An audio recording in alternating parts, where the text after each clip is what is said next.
sun, I'll be the bride and black that's making you run. I feel alright and we'll feel alright, 'cause we'll work it out. Yeah, we'll work it out. I'll be doing this if you ever doubt, till the love runs out, till the love runs out. I'll be your ghost, your game, your stadium. I'll be your 50,000 clapping like one. I feel alright and I feel alright, 'cause I worked it out. Yeah, I worked it out. I'll be doing this if you ever doubt, till the love runs out, till the love runs out. I've got my mind made up and I can't let go. I'm killing every second till it saves my soul. I'll be running till the love runs out, till the love runs out. And we'll start a fire and we'll shut it down, till the love runs out, till the love runs out. Hello, I'm Jerry McKee, and welcome. It's prime time. Again, it's 7 o'clock. You probably heard the clocks. Maybe not. Maybe I got a little started a little bit later, about a minute, so you missed it. We have got a great story for you today. We've got a gentleman coming on here in just a minute like it, and we got this big thing behind me. No, it's not on the lens of my camera. It's a little happy guy there. But we got the great story for you. It's a buzz story. That's right. We're going to give you the first buzz story of history. No, we're going to tell you about some great things about bees. We're going to tell you about how you can purchase bees, how you can get supplies, how you, if you need 1,000 or truckloads of it, this is the guy who can do it. I'm going to bring you on. His name is Cameron Spath, and we're going to bring Cameron on right now. Let me get off here and do a couple switching, and here he is. Cameron, how you doing? Hey, I'm doing great. Thanks for having me on your show. That's great. I tell you what, everybody's been buzzing around wanting to know, what's what is going on with all these bees. And I got to ask you, how in the world did you get into wanting to get into so many bees? I mean, you just don't have a small little box with bees in it. You have a massive. What got you into the fascination of beekeeping? Well, it started in another house that we lived in, and a swarm moved in, and I paid for a bee removal. He was very cheap, and he did a really bad job. He opened the wall like 12 times, and he left. He sprayed the bees at the end. He killed a lot of the bees, and that was, I just kind of thought he was the expert. I didn't know any better. And so the next year, another swarm moved in, and all they had was about a quarter inch or so of space, and they moved in as well. And I told my family, I said, I'm going to invest $120. And so that's kind of how it started. I did the bee removal, and we had popcorn ceilings, and we put thumbtacks in the wall and a sheet of plastic, and it was in the living room, and we removed them, and I started studying bees and started attending Union County, North Carolina, beekeeping association, and learned a lot from there. And then I thought, you know what, maybe I'd start removing hives from other people's houses and businesses. So I'm a techie, I'm a computer engineer, and so I did a website very quickly, and then I went on Google Ads, started advertising, and it was amazing how many calls we had for bee removals, and I became very professional at that, you could say. And the third bee removal really kind of changed me. The first two I was really nervous, and you didn't know what was going on half the time. I would be terrified if somebody say, "Oh, we got a swarm of bees in here." Yes, Where's the raid? But we don't raid these bees here. These are good bees. Right. So the third bee removal, I was still like terrified. And you can see maybe this guy, you can't really see my hand there, but the guy on the right there, that's the suit I was wearing, which is a very thin suit. and I was terrified of the bees. And these people were sitting on the stairs behind me, and with no suit on. The bees would land on them, and they would pet them, and they would name them. And I'm like turning around, like, "Are you serious? Like, what's going on?" And they ended up tipping me money and telling me I need to raise my price and that I was extremely knowledgeable, And so, anyways, that encouraged me to do a lot more. And so, all throughout Charlotte, we did bee removals for the first 3 or 4 years of the business, and then from there was always a need for something. At the county, someone needed a queen. So I was like, "Oh, okay, I got extra queens, I'd sell you the queen." And then someone needed bees. And I was like, "Oh, okay, yeah, I can sell you some more bees, I'd sell you bees." And then somebody, didn't want to travel 2.5 hours to a bee store. So I was like, "Okay, well, I'm buying half the stuff anyways. Let's open the garage up." And so that's kind of how it, led from one thing to another. And then I got in trouble for running the store out of my home. Now, what? No, wait. I got to know this conversation that you're having with your family and all, saying, says, "You know what? I'm getting out of the computer business and networking and all this stuff here. I'm going to go raise bees." Yeah, well, surprisingly, that actually didn't happen until this year.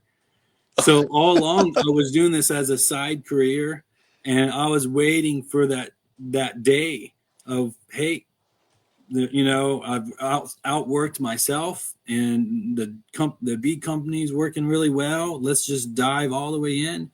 I wanted a very secured salary, in the beekeeping, and I wanted a low risk, I wanted to figure everything out before I jumped in. And so that actually happened this year. So in April, that's when I stopped working at Wells Fargo. Oh, wow. Yeah. I mean, that had to be kind of scary and to change. You're going from one position that's kind of secured a little bit, and now you're the one that's making it. And I think it's great, and but kind of blew my mind here, naming the bees. Now Yeah. that had to blow your mind. Like, here these guys, the number says out here, John, it's George, is there. I kept turning around and I was like, you could get stung, and it's like, no, they're good. I was like, okay. Now, why don't you get stung? Because we're going to show some pictures here in a few minutes, and people will see. And I had the same question, like, gosh, I'd be just like blowed up from all the stingers and everything like that. Tell us a little bit the nature of the bee that it's not like a wasp or a hornet or someone like that just stays ill all the time. Yeah. So bees are more defensive. They're not aggressors. So if you go in their hive and you don't use smoke, they're going to sting you. But if you tell them you're coming and you smoke them, right, that tells them that there's a more important job than the predator, than you coming in. And it tells them go suck up the honey, because if there is a fire coming, we got to leave. And working the bees gently and slowly, that's going to stop you from getting stung, or going to reduce the amount of stings you get. We have a lot of different employees, and I have this one guy, he doesn't want to wear a suit. And the first day he didn't want to wear a suit. He's done bees in Mexico, and the first day he didn't want to wear a suit. And I was like, Lolo, like, maybe that's not a good idea. I was like, if you work, by yourself, it's a good idea. But if you're working with 6 other guys next to you, some of these guys, they're slamming boxes and they're shaking bees so hard. Like, you don't know what the next guy is doing to that hive, and that hive could come after you, But if you work them nice and slow and gentle and use smoke, then usually you don't get stung. Okay, and now you see me kind of disappear. I just bringing you up closer like that. Now, what about the smoke? What does the smoke do? Because I see this being done quite a bit, and I'm thinking, okay, because the bee says, "Hey, we've been working hard all day. Let's just take us the smoke." Yeah, the bees just really I mean, the smoke just really tells them to calm down and to suck up the honey. So it just tells them another job to do and a more important job. Because if there was a fire coming, they would all have to leave. You know, what would they be feeding on the next 3 days? So it's the same thing as when they want to swarm and when they want to split and divide, they go to the honey, they suck up a lot of the honey, and as they fly away, they have that honey in their stomach, which is called a crop, and they use that honey anytime they need it in the next 3 or 4 days before they find their next void. You know, it could be a tree, it could be a house, whatever it is to move into. They use that honey to feed themselves. So they really just kind of store up because they know that they might have to vacate. And bees are very, very smart. And now, what is the biggest hive that you had to remove? Because you're talking about you had to go and remove hives that these swarms go into, and do they pick certain places, or what do they do there? All they're looking for is a void, okay? And it could be anything. Like I mentioned, like it was just a 1/4 inch. The first floor of my house was brick, and the second floor was wood, and it was just pulled back just a 1/4 inch. And that's all they're looking for is an entryway in and then a void. And sometimes that void could be where somebody didn't install the insulation tight against the side of the wall. Sometimes that void is just your overhang of your house. And most of the time it's a hollow out tree. It could be anything. It's just a void. And there is, like, if you look it up, there is a certain measurement that is practical or more practical for the bees to move into. But other than that, it's just a void and something that doesn't smell bad. Now, when these bees fly into these voids, what they do now, are they still producing honey in those different voids there, or does it have to be? And we're going to look at some of the things that you have that I think is more comfortable for the bees to put their honey in, and we're going to talk about different types of honey and stuff too in just a moment. But does it still have the honey and putting in those places there, or is it? Yeah, absolutely. Like, and it all depends on the size of the colony, actually, because a lot of times the colony moves in the first year, they're just working on building their cluster up, their population up, and they're just maybe 10 frames or 10 combs. And then after that, the second year is when they're just exploding, and that's when they produce honey. I remember this one removal I had in Charlotte, and it was a very fancy house, and this lady came and she told me, 3 years ago we had a bee removal and we got lots of honey. And I'm like, well, it all depends on how many bees are there. And what it was the same exact spot that the other person removed the bees, and they didn't repair it good enough. Like, when you repair it, there's certain steps that you should take to stop them from coming in or stop the next swarm from coming in. And the beekeeper before me didn't take those steps. And so anyways, they came back into the same void. And then, they come in and they're like, oh, it smells like home. It smells like a little bit of comb here, a little bit of honey still here, and of course they want to live there. And she was so disappointed. She's like, where's my honey? And there's like no honey up there because it was just a small colony. And she had told me, like, before the other beekeeper came in, that they lived in there for 3 or 4 years. And so it's a massive colony. And that's what she's expecting when I'm opening the ceiling. And I'm like, yeah, it's only about 18 inches, It's only 18 inches of a nest, and so of a colony, it's not that big. So you're not going to get that much honey. If you want me to leave them in there for a year, I can come back next year, But yeah, usually like the starter hives, even the starter hives, and I'm sure you're going to ask me about that, the packages and nucs, like that's not expected to make honey the first year. They're just trying to build the comb up, so next year they can produce the honey. Now, when you went and removed these colonies, all these bees that had the honey in there, did the owners of the place that you're taking this from saying, well, we like to keep the honey, or did you harvest that also? Yeah, so that was a little trick of mine. Most of the homeowners, they've already tried to exterminate them, okay? And so when I went on to somebody's property, that's my first goal, is to understand if that person has tried to exterminate it or not, right? And whether or not you're not trying to catch them in a lie. You're just trying to understand if that honey should be thrown away, or if that honey is okay to feed to the bees, And because, people spray right in there, and I had this one lady, they had 3 times, $120 each, had an exterminator come in and pour, liquid right into the nest, drill holes right into it. And, thankfully she told me that, and the bees definitely look like it, but they're still alive. The only way to get bees out is to have, beekeeper come in, open the void up, open it up, and remove all the bees and the comb and repair it. Just that's the first thing. And sometimes, have you sprayed them? And the guy, one time, I remember this one guy, I asked him, I just looked at him, I said, have you sprayed them? Oh, no, I haven't sprayed them. And I walked around the corner of the house, and before I saw any of the bees, I could smell them. I could smell the dead bees. And it just made me so mad. It just how do you just lie to me? You are telling me you haven't sprayed the bees, lying in my face. And I go around the corner, and once I see it, it's just it was a carport, like a one garage carport. And it's just dead bees everywhere. And then you start looking around, and in this crack, there's an empty Hornet spray bottle. In this crack, there's another one. Oh. And so what I do at the end of the time, I said, do you want the honey? Right? And he goes, yes. And I was like, are you sure?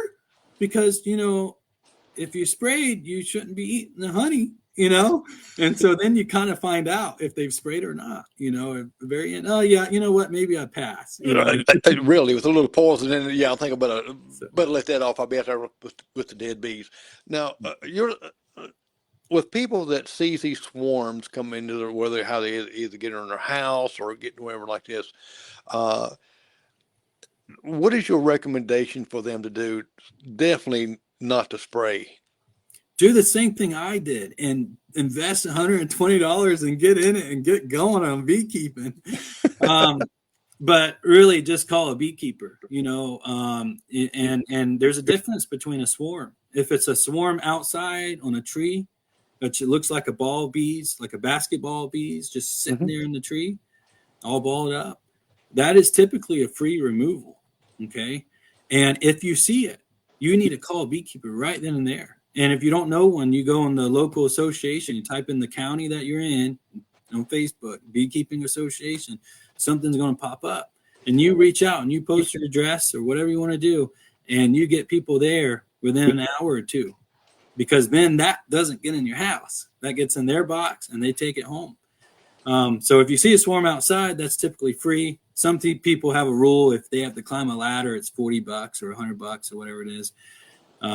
But then once it gets inside the house, it can go up depending on who the removal person is and what they're charging. But definitely always call a beekeeper. And I'm not just saying that. I've been to so many different houses that have had exterminators come in. First of all, it is illegal for exterminator to spray honeybees. But secondly, they don't kill the bees. Because if you think about it, like being a basketball, there's frames or combs all the way down. And when they're spraying it, they're only hitting the outside. They're not even hitting the larva. So even if the queen was on the outside, which she's hardly ever on the outside, they won't even get the queen. And even if they do get the queen, there's larva in the middle, and they can make a new queen from that larva. And 3 weeks from now, they have a mated queen, and they're back laying. You haven't done anything. Now, when these swarms, like you said, look like a basketball in a tree like that. Now, what do you put them in? I mean, definitely you just say, okay, I'll remove these bees here, and I'll take them over here, put them in a bag, take them out. What is the removal process there? Because to me, that's fascinating to know. How are you going to put those bees? You can't say, hey, John Rex, so like, oh, bees, your name now. Come on down, fly down and get in this box. Right. Yeah, so we have specialized bee vacuums. And what it is, it goes into like a middle compartment before it hits the vacuum. And it goes in this box, and it's actually like a cartridge. And it goes in this box and doesn't harm the bees at all. The bees go in there, and then once it's full, we take it out. And it's all screen. It's like a screen in there in this bucket or whatever. So the bees go in there, and then what we do is we put the honey in one bucket, and then we put the larva and the eggs and the pupa into another bucket. And then we either do it there or we go home. And what we do is we do rubber bands on the comb, and we put it inside frames. Then we put it in the box like you see in the background there. And then we dump the bees back in that, or not back in it, but we dump the bees into that box. And then it's like they're home. It's their new home. That's fascinating because I was trying to wonder how in the world did you get those bees in there? So it's almost like it's a vacuum. So you don't reverse the vacuum and put them in like. No. It's just like do they swarm and get mad when you're vacuuming them? Well, one of my rules was to never use smoke in the house. So remember, smoke calms them down. Right. So as I'm removing these bees can be aggressive towards me or more defensive towards me. But we're just moving so fast that we're getting them before they sting us.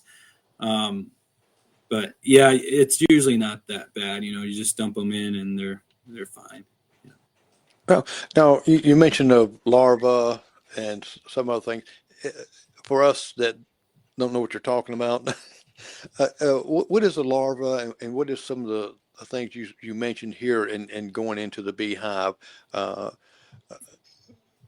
Yeah, so it's just the queen lays an egg, and then the egg hatches, and that becomes a larva, and then at a certain day, I forget the day, maybe 8 or 9 days in, they close the little hexagon that they laid in, like a bee frame comb, and they close it, and at that point, it's called the next stage is called a pupa, and then they go through another phase in their cycle, and then they hatch out to be an adult bee. Wow.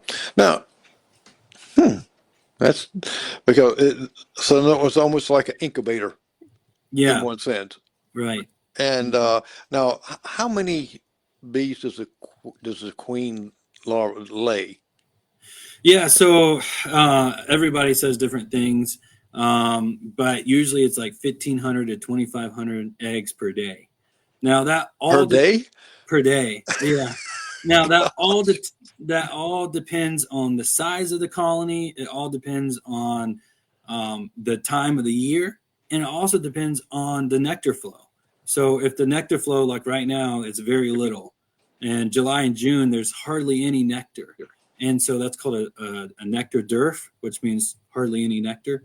Then the queen slows down, and so oftentimes what we do is we go through a nectar flow first.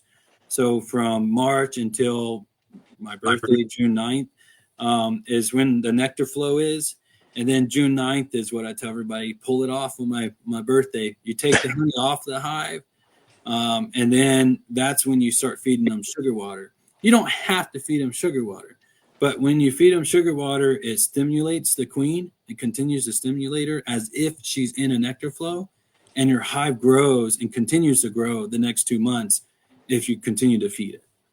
What is the biggest hive that you've experienced from the queen bee laying 1,500 eggs? Woo! And my wife complained when she had 2 children. Oh yeah, no, don't say that.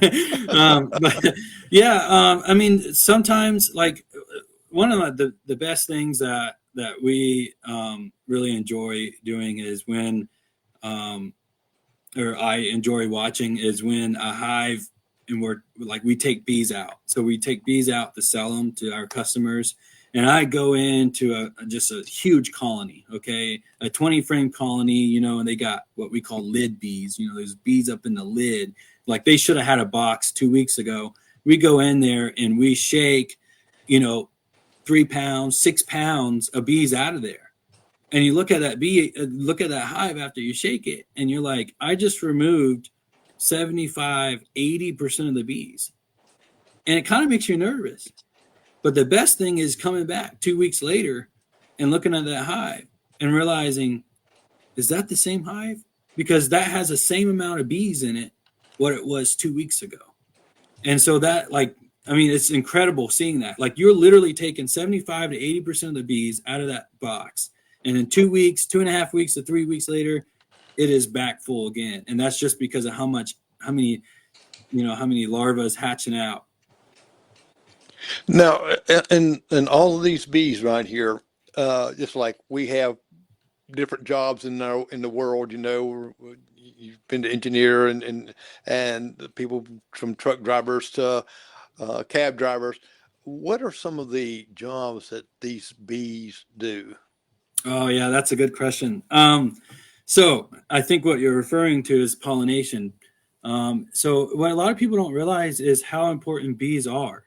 And they don't realize how important bees are to you, to anybody, to people around them until they're missing something. And I can't tell you how many customers we get in and we have what we call bee school. Okay. And it's not just us, but it's any county out there has a bee school. And they teach hobby like new people about bees. Bees can be hard to keep if you don't understand them. So this bee school helps you through that. And it's so many customers that come in and they're like, I used to have a garden and I used to not have to worry about anything. And I would have so much vegetables and so much fruit. And now I don't have anything. And I've learned that it's the lack of bees. And then they get into bees and like literally, like I have people come in and they're bringing me baskets of food. And I'm like, what are you guys doing? And they're like, we just want to thank you. You have no idea. Like we are 10 to 15 times more vegetables that we've ever had because of the bees on our land. Wow. And it's really incredible. Like I think like I know that, bees are good and all that kind of stuff. But for them to buy 2 hives, set out there for their garden, and then come in with so much extra stuff, and they're just like, we don't know what to do with it, and they give us the food. And it's like, yeah, bees are important. So outside of just your normal backyard garden, then it goes into pollination. And 33% of what you eat every day is because of bees, not just honeybees. Okay. There's native bees out there. But 33% of bees, or what you eat, is because of bees and pollination. And so we just finished up a watermelon pollination. So when a farmer goes out and they plant, if they plant, half an acre or a quarter acre watermelon, okay, that's fine for native bees, your bumblebees and what other insects that pollinate. But if you have an acre or you have 10 acres, or in my case, you have 2,000 acres of watermelon, you got to bring in honeybees. And so I get paid per hive per day that my hive is sitting on that farmer's land. Oh, it's like rent a bee. Rent a hive. Yeah. And so just to name a few, you got blueberries need them, watermelon need them, pumpkins need them, and even almonds. And almonds, I don't know if you read much about almonds and bees, but that's kind of the driver of the bee industry. Almost 80% of the commercial beekeepers send their hives to California. I didn't know that. Yeah. So we send our bees to California, for 4 weeks, and they turn around and they come back. And it's early in the year, and it does help the bees out because it's pollen driven, and the pollen equals more babies. Okay. Nectar equals storage of honey, but pollen equals more babies. And so if you're pollinating, typically that is more of a pollen crop than a nectar crop. So you're going to get more pollen in, which equals, more babies and more bees. And it's amazing how nature works in this way with bees. Now, your certain bees in there have a certain job to do, correct? Yeah, and it also depends on their age. Okay. Explain that if you would. Yeah, so the younger the bees, they're like house cleaners. Okay, as soon as they hatch, they go straight to work, and they clean the cell that they just hatched out of. So they clean it, they make it all smooth. They take away the cappings, the cap that they were capped in, and then they go into house cleaning. And I wish I had it up. I don't remember all the jobs, but then later on, their bodies continue to develop, and then they can feed the larva, right? Then they can feed the queen, and then later on, then in their life, like 4 weeks in, then they fly outside the hive. So they don't even know where they live until 4 weeks in. And it's really interesting. I know the video is flashing a little bit, but they do like a figure 8 or an infinity sign in front of the hive. And it usually happens about 3:30 to 4:30 in the afternoon, at least in the Southeast. And that is them typing in their GPS location. And that you also know that they're 4 weeks old. Oh, wow. Now, my main question is just my main curiosity is when I was told, when I asked the beekeeper, if the queen dies, what do you do? He says, I order it in the mail and it comes in the mail. And I'm saying, do what? And I said, and recently, the more I think about it, I tell people that all the time. He said it comes in the box in the mail, Yeah. and then I'm thinking, wait a minute, where's the queen come from? Where did it get to? So my question is, because you have a lot of queens that your company sells around the world. Yeah. So tell me the process of where does the queen come from? Yeah. So uh, normally it comes from the bees. um, so what it is just them feeding a special diet to a larva. Okay. And the larva has to be a female larva, and they just feed it a special diet. But there's only a certain times during the year that they're going to do that. If they're missing a queen, if there is no queen in there and they don't smell her pheromone, then they will develop and they will feed a certain larva a special diet. And that larva will become the next queen. And usually it's not just one. Usually it's 5, 10, sometimes 30.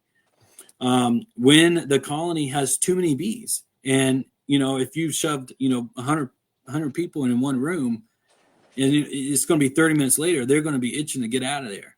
And that's what they're doing is they're bumping into each other, and they're like, let's just get a new queen so that we can divide the colony, and one colony goes out, with the original queen, and the new queen stays put. And so that's what they're doing with queen cells. So they feed a special diet to the larva, and it becomes what we call a queen cell. The queen hatches. If there's no queen in there, then that one owns the hive. If there's multiple queen cells, she goes around and kills her sisters or tries to kill her sisters. If she doesn't kill her sisters, then there will be multiple swarms. So you could have multiple swarms from one colony. And so like for us, we don't want swarms. That means all of our bees are, running away or flying away. So, but yeah, it's just a special feeding of the larva. But if you're asking for, from a commercial standpoint, what we do is we go in and we graft. Okay. And the grafting tool looks like a little pencil, kind of. And you go in a hexagon and you lift the larva up and you put it in a special plastic. We call it a queen cell. You put it in there and you do this 150 times on one frame. And then you take that frame and you put it in a queenless colony. And not only is it queenless, but it has no larva. So what do you think they're going to do? They're going to feed that queen cell, or all of them, 150 of them, the special diet. And now you have 150 queen cells. So then we take it out 10 days later, and sometimes we put it in an incubator. Otherwise, we just put it straight in the colony, or we do a division of the colony. We just take out 3 frames or 4 frames, and then we put a queen cell in it. And that's how we raise queens. Now we have one colony raising 150 to 300 queen cells instead of 300 colonies for 2 weeks. We have one box that's queenless, raising this just constantly for about 2 months, and then it's not just one, it's multiple, but and then we go out and put it out there, and that's how we raise so many queens. Now, how what's the lifespan of a queen? A queen, the book tells you 3 to 4 years. Okay. Commercially speaking, we are replacing our queens every year now. The amount of chemicals that come in the hive from the farmers, from anything around, really affects the queen. So we're replacing them every year. That's our goal. It's an achievement. It's a check box that we want to check at the end of the year. Did we replace all the queens? So we try to replace all of our queens every year. And also the younger queens lay faster and lay more. So not only is it, that maybe it's being interfered by, pesticides or insecticide that's out there that could be damaging the queen, but it's also that the younger queens lay more. Now, how many on an average, I know it depends on how many boxes of bees you have, but on an average box of bees, how much honey does that produce? That's a good question. So there's USDA reports out there. I encourage everyone to go out there and look because it is fascinating. Okay, this is data coming in from just surveys. I'm sent a survey every year to fill out, so it's being sent in mostly through commercial beekeepers, and from that it tells you how many pounds on average per hive in each state. And so, the state of South Carolina is 40 pounds. But if you go to the Dakotas and Montana, you're up to 89, 90 pounds. But what's also interesting is time of year. And so I don't know if you know this about us, but we're migratory beekeepers. That means we're lifting up our entire operation and moving it, throughout the year to benefit from either nectar or pollination contracts. So we'll go down to Florida. Sometimes we go down to Florida. I don't know if we're going to go this year or not, but we'll go down to Florida for Brazilian pepper. That's like next month, right? And Brazilian pepper is the only thing that blooms in the fall. And so because of that, I can double my number of hives if I get a good nectar flow and no hurricanes, right? But I can also lose a lot of bees in a hurricane like last year. We had a couple yards go completely underwater. Now, gosh, I didn't see. So I don't even know. Here you're moving to Florida, moving around. Yeah. That is great because I was just thinking just one place there. Now I tell you, we got some pictures. Let's talk about some of these pictures, and then I poured off your site here, and let me do a couple of things here to keep it from blink. There we go, and I'm the engineer and host. Okay, here we go. That way they can see us in the bottom right here. Now, this is your typical hive. Is this a one layer box, or is it comes in layers, or? Yeah, so those are actually, there's 4 hives in that picture there. So each box there is a hive. I don't see any more boxes in that picture. So in that case, yes, it's just a single box. When you look at this picture, you see that the bees are pretty full out. They should have a second box. As soon as it's 70% full, you should add another box. In this case, I'm selling bees, and that's what my customers want to see. So, and that's what I want my customers to see. When they come in, they lift open the lid. I want bees to be on every frame. I want them to be very happy, and I want them to, as soon as they get home, they got to add another box. Oh, okay. So you stack these boxes. I've seen some of them in the fields that like, I don't know, 4 or 5 feet tall. Mm-hmm.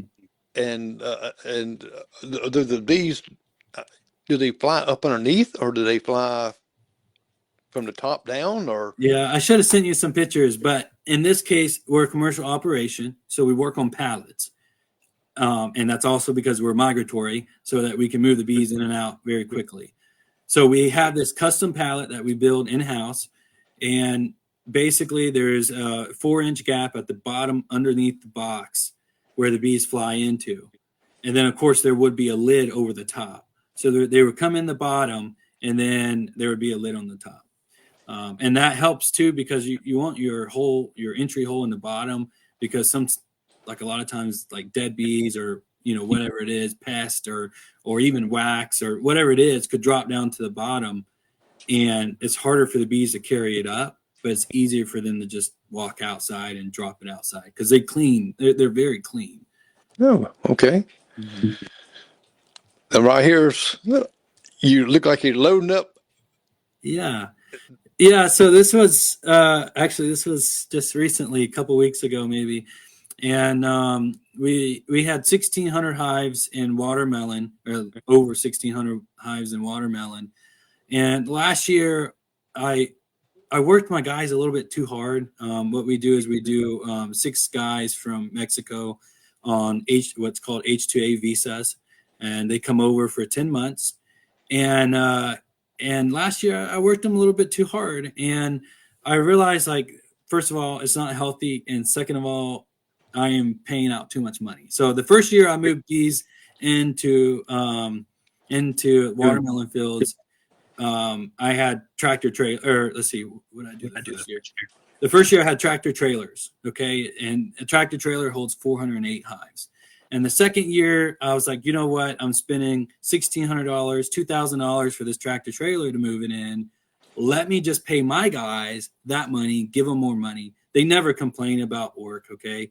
It's me really looking at them and seeing how tired they are, but they never complain. I was like, let me just let them run basically that truck, but actually another layer. So it would have been 128, and then pull a skid steer behind it.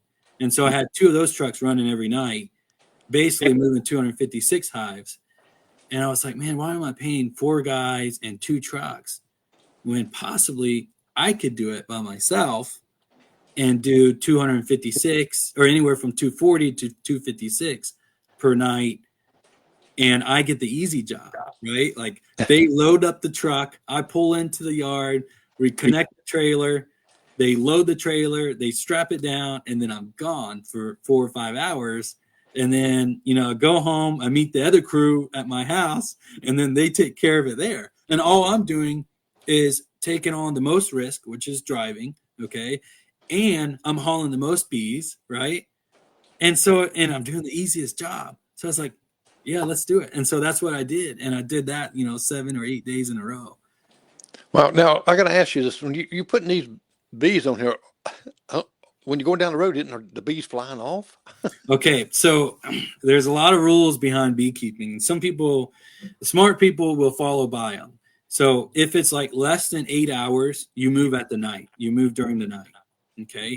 And the cold temperature and the no lights coming will keep the bees in, okay? And I will tell you this joke. This is my favorite joke my dad loves to tell, okay? And maybe it did happen. I don't remember, but he tells this joke all the time. And he goes, when we pull into a gas station, it is the most stressful time of the trip. So we always try to fill up before, and some of the trucks run right at 4 hours. You need, diesel or something like that. But you pull in, and as you're filling up, you start seeing the bees come out because there's no wind cooling off the hive, and there's bright lights. Like, look at that picture. It's like just bright lights. Yes. They're coming up, and they go up to the lights, and you're just looking around, just waiting for someone to scream, and some people will freak out. So my dad's come up with this joke that we tell people at gas stations, and we tell them, we're like, oh, don't worry about the bees. When we leave, we're going to honk, and they come back to the truck. Okay? Totally made up. But when we leave, we forget to honk. So then the bees stay there. Oh. And no telling how many people think that now that we've told them, and they're like, "Oh, he forgot to honk," Chase you down and run. Say, hey, go back and get your bees. Right? Yeah. So you need a honk. They know your honk. That's pretty cool. Yeah. I get this is some of your hives. Yeah. So this is nuke boxes. So each of these boxes are either being sold. Okay, there's no bees in them. That's just storage. But they're either going to be sold or they're going to be to raise queens. And I have 3 different boxes to raise queens in this year. And beekeeping is always about switching, okay, and never putting your eggs all in one basket, and always doing something different. And you're finding the best way. Otherwise, you never know the best way. And this year, I wanted to do this. So instead of raising queens in something that's like a box that's 6 inches by 5 inches, I wanted to go a little bit larger, raise a little bit more larger colonies, because a lot of times it's hard to keep bees in a 6-inch box. They just expand so fast, they're gone. My customers also want a queen that lays longer. They want the queen to lay, 2 weeks before I cage her. And so this is like the perfect setup to where I can take a frame, which I don't know, it's hard to explain that, but a frame out of a larger colony or 2 frames out, I can put them in here and put my queen cell in there. And then they'll make a queen, or they'll hatch that queen, and then she'll get mated. And then 2 weeks later, I come in there, cage her, right? And I'm doing this every 2 to 3 weeks. And I'm catching that queen and putting her in this little 3-inch cage and selling her. but the colony is also growing because they're very, they're only losing a little bit of production time. So by June, this is a full colony. This is a 5-frame nuke that I can sell to somebody else. So not only did it raise 2 or 3 queens for me, but now I'm also selling it to my customer.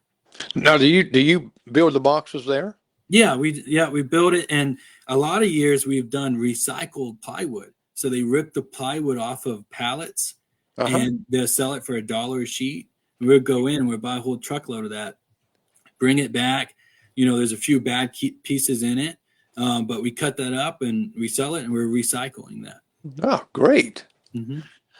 Now, these are not bees. No, But this is my newest and greatest fun on the farm. The farm, you have to understand, we're actually a vineyard, okay? And we sell muscadines, and that's actually getting ready in the next couple of weeks. We have like 2 or 3 acres of muscadines, and the property has been perfect. The issue is I'm just looking around at the 15 acres, and I'm like, I'm not using it. Like, I got goats in the back, like on 3 acres, and I'm just not using it. All I'm doing is cutting grass. And so this one guy posted, he came up with this certain breed of pig. It's called a Carolina spotted hog. And it's all the best breeds together. But what they're bred for is for grazing and not to be fed like every day. So like they're actually eating the grass. And this is by the way, a terrible picture, because this is what you don't see on my farm is mud. You actually don't see it anywhere anymore. And so what we're doing is rotating the pigs, and we rotated them today. And anyways, it's just amazing because they'll go 3 weeks on a certain section of the farm. They eat it down. There might be, 20 feet by 20 feet of mud just where we feed them. Sometimes we feed them a little bit, or where the water is. But other than that, like, it's incredible how we're rotating them and barely even feeding them. Wow. So you got everything down to scientific. Right. Yeah. Now, I see on the left children, and you have a certain time of the year that you actually have a school there to be able to, for the ones that's interested in getting into beekeeping, that they can actually sign up for the school, correct? Yeah, so actually the school is not for young people. We welcome that, but it's actually for adults. So if you wanted to get into bees, you would register and you would come, and it's a 3-day, it's a overload of education. And what's really nice about that is people come and they tell me 6 months later after taking my school, I thought there's no way I could remember this. But I remember everything. And it comes up, when something happens, it comes out. I remember Cameron teaching me this or whatever. So we have a great time at the school. It is for adults. Sometimes people bring their kids. Those 2 kids are my kids. I have a 4-year-old son and a 3-year-old daughter. And then now I have a 3-month-old. And they do get out in the bees, and they do get stung. And it's usually no longer where they cry. They actually just run straight to the store, and they know that they get honey. And so they put the honey on wherever it gets stung, and it takes the sting out, and then they get to eat the honey. So it's almost like a reward to get stung. Wait a minute. When I got stung, my grandma, she put tobacco on it. And now you're telling me that honey works and you can lick it off. Yeah, tobacco works, but it's kind of hard to find tobacco sometimes. But honey, absolutely. Even when you get burned in the kitchen, I would say definitely honey. The other day or a year ago, I laid down and I was looking under the mower. You can tell I hate mowing. But I was looking under the mower, and I didn't realize I was laying in an ant bed. And you know how they climb on you, and then all of a sudden they attack you? And it looked like I had some kind of disease when they were done. I think I got 300. I went in there and I just put honey on it, and within 5 minutes, nothing. Wow, that's a great tip. Tip. Wow. Yeah. Now, what is on the right? Is that jars that you put the honeys in, or? Yeah, so that's mason jars, and we sell mason jars. We get them in. We get them in like that. I think that's like 5,000 of them. And so anyways, we sell mason jars, just like 50 cents or so. It's really cheap. Now we see some of your honey over there. We're going to talk about the different types of honey here. That looks like you got a variety on that table. Yeah. Yep. So, so there is, what do you call it? Like a natural source of honey. Okay. And those come from wherever the bees are. So I mentioned Brazilian pepper. Brazilian pepper, which is actually the far right one, the red one, comes from a natural source of honey from a Brazilian tree, a bush, really. And it's an invasive species in Florida. So it's actually really bad. Everybody hates that tree. Guess who loves it? The beekeeper, because it blooms so much. And it brings in this nectar flow. And that one is a little bit of a bitter honey. Okay. What's really interesting about Brazilian pepper is that when the bees are on it, they actually get more like defensive. They're agitated. Yeah, it's really interesting. And then like there's orange blossom. What does that mean? Oh, that means I'm in the oranges. I've moved the hives into an orange grove, and they got the nectar from the orange trees, and that's what and it tastes. Every orange blossom should taste the same. And then we move them to the mountains, and I see that one, like the fourth one in. That's sourwood. So we're moving up the mountains at 1,500 feet elevation at a certain time of the year, and for so many weeks. And we know that that's the only thing blooming, or that's the majority of what's blooming, and that's what the bees are bringing in. Then we bring it back, we taste it, we're like, definitely sourwood. We look at it, it's a clear color, definitely sourwood, tastes like it. I'm in the right area, and everything like that. You can also send it off to labs, costs about $100, and you can test it to see how much, orange blossom you have or whatever like that. Then and then we have our local wildflower, which is our local area in Smyrna, South Carolina. And that's just everything. That's your clover. That's the best for your allergies, right? And then from that, then we infuse it. So infused honey means something was added to it. So basically we get a 5-gallon bucket of honey. We put dry ingredients in it. We let it sit for 30 days, and then we bottle it. So you have lavender, you have hot pepper, you have cinnamon, you have, I forget all the other ones. We have vanilla and chocolate, Oh, wow. Well, that's what I was going to ask you about, was about the fusion part of it. Now you just explain what it is. Yeah.